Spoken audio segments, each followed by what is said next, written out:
I'd like to approach a very sensitive topic, as a lot of people have been asking how to navigate interpersonal relationships, especially family, when people are not changing. This could be mostly family dynamics, um, a close relationship of any kind, a friend, partner. And it's something I have had to navigate myself. Lately, it has been coming up with a lot of people, many people, including something I had to experience recently myself. And I'd like to approach this in a very, very gentle, compassionate way, as there are many, many layers to this particular dynamic. And when we are constantly improving and changing and seeking and searching, we're naturally going to evolve. That is part of our evolutionary process if we choose to do so. And if we choose to do so, while those around us are not, there can be a lot of friction, but also some really amazing learning lessons for growth unto its own.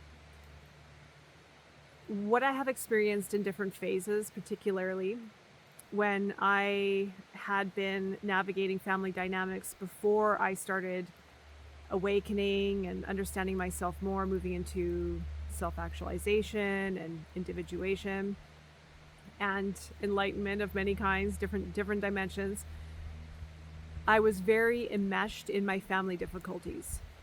And by that I mean I was very involved in the repeating traumatic events, repeating triggers, repeating cycles. I was part of the equation. I was part of the story, and I was also partially creating it, because I had many, many false beliefs, fears, perceptions, beliefs within myself that were distorting my reality and how I was seeing, perceiving reality, how I was responding to my life.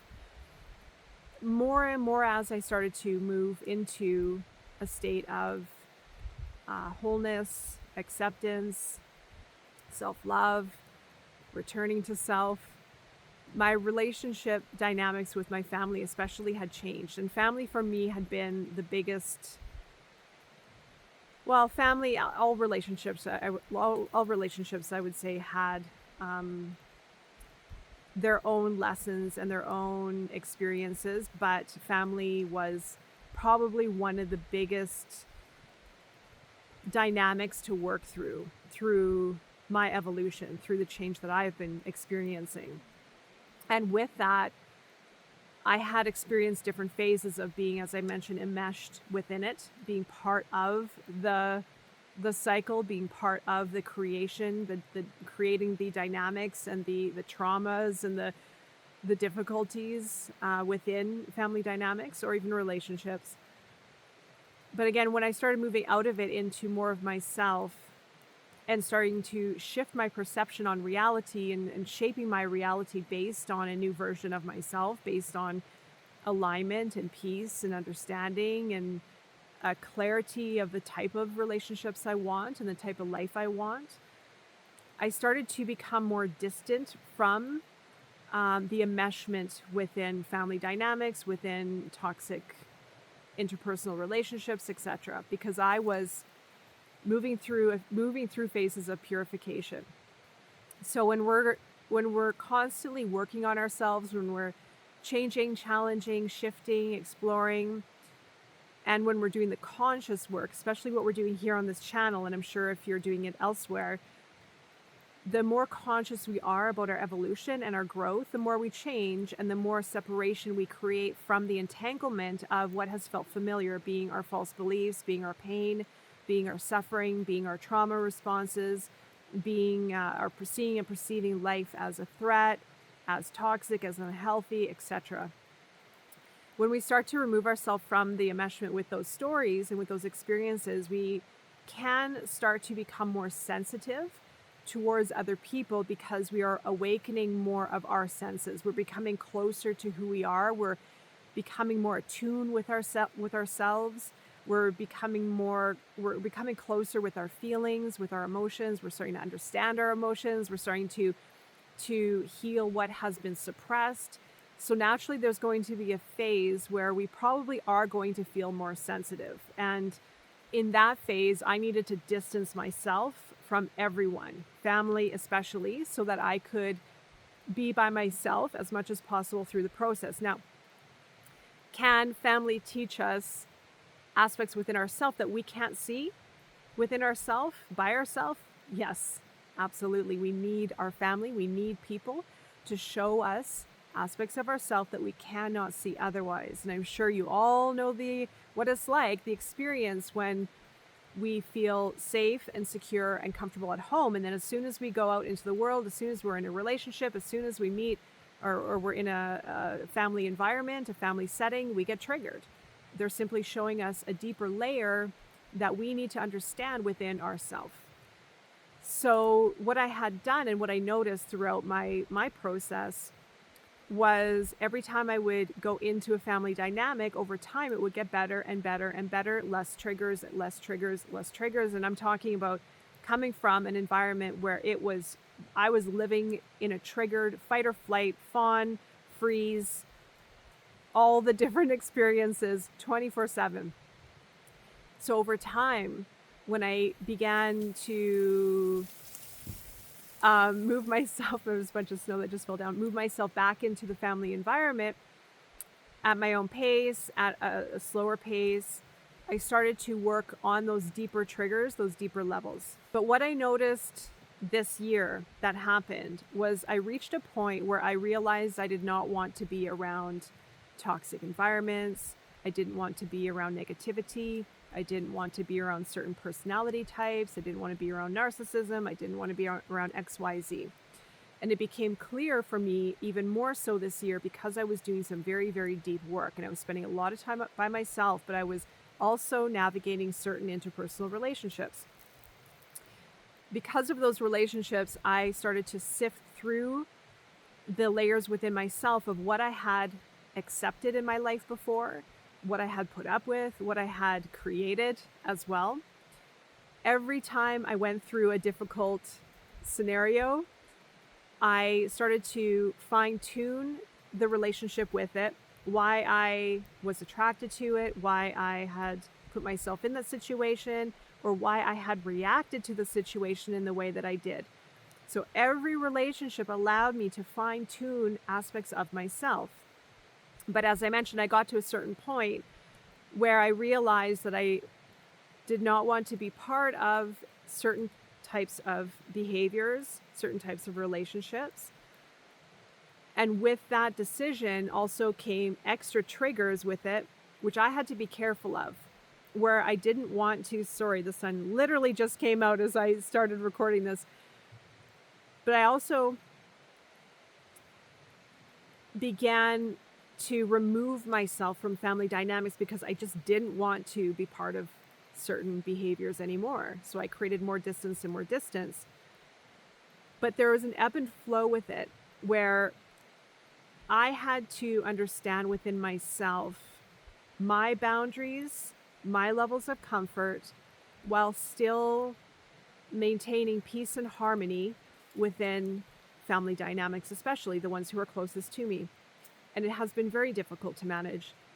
And recently I did have a certain situation show up in my family where I had to set boundaries, and it was very hard because a lot of guilt arose. I felt bad for setting those boundaries. I felt that I had a responsibility, a duty, but I also resented that responsibility and duty, and it took a lot out of me. So I reached a certain point where I had to express my own boundaries, where I had to be clear with the situation, person, and with myself. And it's easy when we are so sensitive and when we're going through our changes and transformations, when we're discovering ourselves more so, we very well could face these moments of becoming more sensitive towards people's behaviors, wanting to shut people out, and also having to maybe make some decisions of where we want to invest our time and with whom. And there's nothing wrong with that. I feel there's been a lot of conversation about the divide of consciousness of people who are evolving and people who are committed to their evolution and change. There can be resentment with that. There can be even superiority complex if there's a wounded ego attached to it. There's going to be a lot of these experiences you'll naturally go through as you are moving and shifting and finding yourself, what works, what doesn't work. But I feel this is my observation that occurred to me last week when I was reflecting on my own experience. I feel there is going to be a divide of consciousness. There already is. There are divides within divides. There are divisions within divisions in all sorts of cases. But I don't feel it's so much a divide anymore. I'm leaning towards people in certain levels, in certain areas, in certain timelines, in certain experiences of their life. And we all have a responsibility, especially us, those changing, evolving, committed to our practice, to find peace within the chaos and to understand how all people in our life, or why they're there, and how they're teaching us more about ourselves. And the more we understand about ourselves, the more forgiveness we have, the more self-acceptance, the more peace we have within ourselves, we're naturally going to attract that into our life. That is the golden rule. If we attract certain individuals that bring up and trigger a lot of our deep wounds, they're there so that we can see those deeper wounds and so that we can work through them with more ease and more understanding. Maybe not so much easy at that time, but that's what it's there for. So the answer, if some people are choosing not to change and you're changing, what do you do? Well, it's really up for us to learn how to navigate through it the best way possible so that we are, one, taking care of ourselves first and not putting ourselves out in uncomfortable situations because we feel we owe someone, we feel that it's a duty, we're carrying guilt, we're carrying felt responsibilities, etc. Checking in with our body to see what is happening in those certain dynamics and how our body's responding and listening to that first. And that is honoring ourselves. The second is understanding what people are teaching us if we are responding, if we are reacting to situations, if we are triggered, for example, if there are emotions arising, if we find ourselves deep in thought or resenting them or feeling better than them, which will come from a wounded ego. We can put ourselves in any situation when we are whole and complete and enlightened. We can put ourselves in any situation and be at peace when we have returned to the peace within ourselves first. So if people in your life are not changing, you do have a choice. If you want to invest your time, if you want to be part of other people's lives, if they are not choosing to change, if they're not choosing to heal, if they're not choosing, etc. But you're going to have to maintain your boundaries and awareness of how you're feeling in their company. And again, if there is guilt, if there are felt responsibilities, and how to respect your boundaries first and how to take care of yourself first. We cannot help people and take care of people and be around people if there's resentment, if there's friction, if there's guilt, if there's negativity. We're just being part of that loop, of that experience, of that negativity. So we have to create space for ourselves to understand this within ourselves and so that we can tune in more. But all sorts of family dynamics, all sorts of relational dynamics are going to teach us more about ourselves.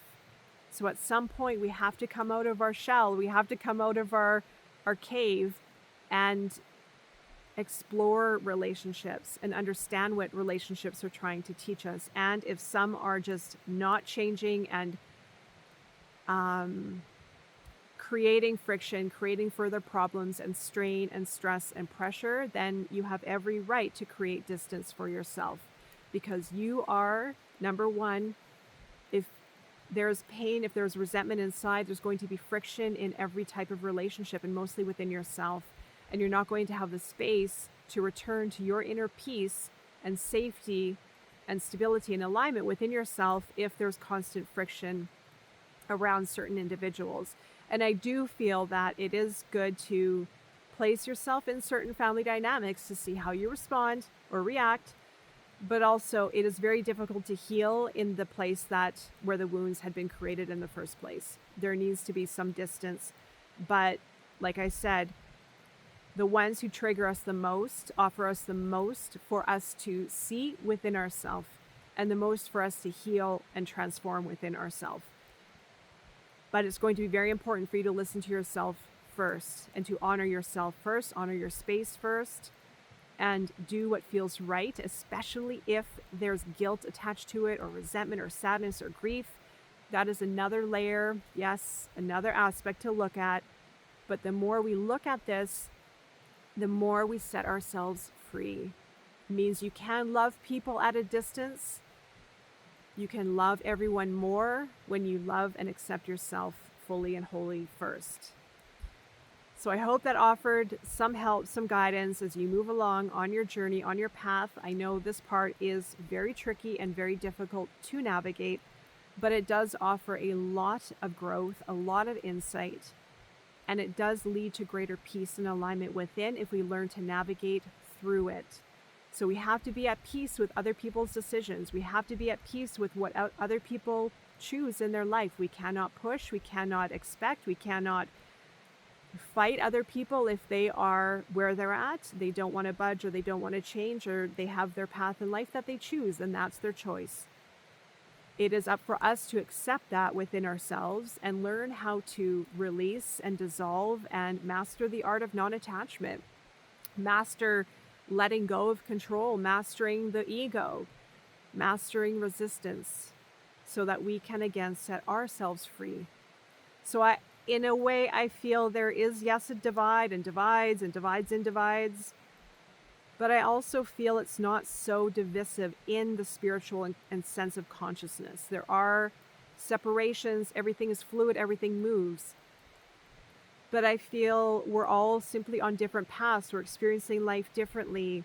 It may feel as a response to shut people out, and that's fine. But as you grow and evolve, and you gain more compassion for yourself within yourself, you're naturally going to gain more compassion towards others. And everything changes when we start to dissolve our illusions and dissolve these beliefs and these barriers and the resistance and pushing people away and pushing life away and rejecting ourselves and rejecting life. When we bring that back all in to ourselves, and we feel whole and complete and sacred and enlightened and embodied, there's no need to shut life out, because life is going to respond from the place that we are at, and we will have more confidence within ourselves. We will have more empowerment, clarity. We will naturally know which path to take, what to do, where to establish our boundaries with love and compassion and ease, rather than force and harshness and abruptness and resentment. So it is a path. I've gone through all the different layers and levels myself, and I understand how difficult it can be. But as long as you're navigating it through conscious awareness, you will find your way and you will grow through it. And if other people do not want to change and do not want to grow, that's simply their path. And that is an exercise also of acceptance of others. So I hope this video found you when you need it the most. I'm wishing you all the best as always. Until next time, take care.